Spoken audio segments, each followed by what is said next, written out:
Alright, so what we have here is a 2020 Alweld 1652 Mud-Series, their FV. It's a true flat bottom boat. All just tapers right down into a nice flat bottom. 120, that's a 100 thou thick boat, which is a nice stout boat.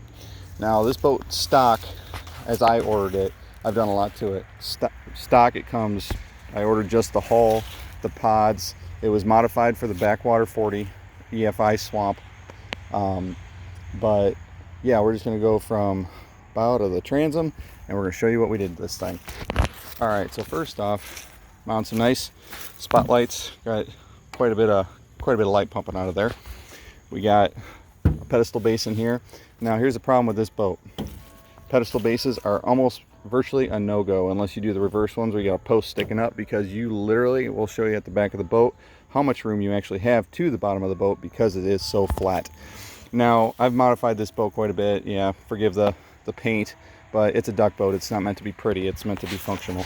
So got a stereo system wired up in here, so you're rolling around, going fishing, doing something.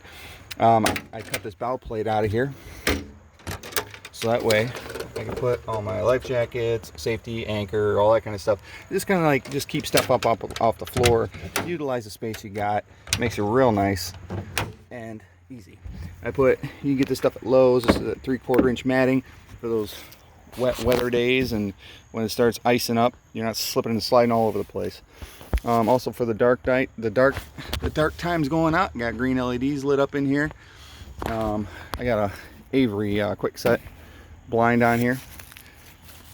Now what I did here, I don't know if it's Coast Guard approved, it's probably not. However, I cut the seats out. So these are initially just flat, filled with foam, and if you look on the pictures, yeah, obviously they're filled with foam. However, it's also a great place to put your gas tank and other just safety stuff, whatever you got in there, you funnel, all that. So we got that on there. We'll go to the other side before I start showing you the goods here. Also got a pedestal base up in here for just running around. I can actually sit down, have that option. But also, I've got the battery, the wiring. Forget the wiring; it's functional. It works great, so that's a plus. Base. But then also, so I took this plate that I cut off of here, and I made myself a little handy dandy panel. So I got my switch panel, got radio, battery, turn it on, lights up. Problem with this thing is it's going to stay on the whole freaking time, so you definitely want to be able to turn your battery off and kill the juice. So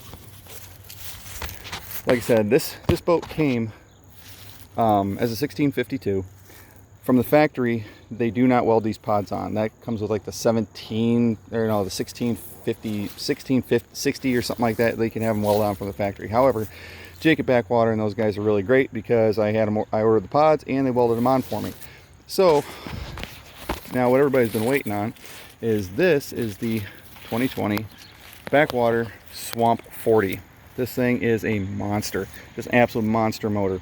So the kicker with this thing is the boat itself will not accept a longtail in the aspect that it won't be able to turn around. So what Jake and the folks over at Backwater do is they cut the transom. Normally the transom is up like this. Actually, it's up like that.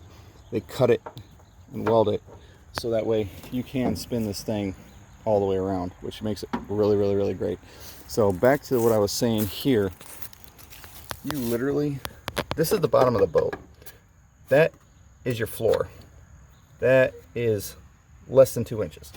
You're not going to be able to put bases in there. So do what you want to do with that, but I prefer a nice wide open platform to operate on. So Jake over at Backwater, they just did a phenomenal job on this boat. I did quite a bit myself, but the boat as it sits, as I ordered it from Backwater, was $6,700. The motor itself was $5,400 shipped. It's got 5 hours on it, but I have a Avery quick set blind on it. Also, what you're definitely going to need for this kind of a beast here is you're going to need a grab bar, something to be able to hang on to when you're when you're running around, be able to manipulate this tail quite a bit, because it's a pretty formidable beast to be wheeling around. But yeah, I just saw that there wasn't much on these boats.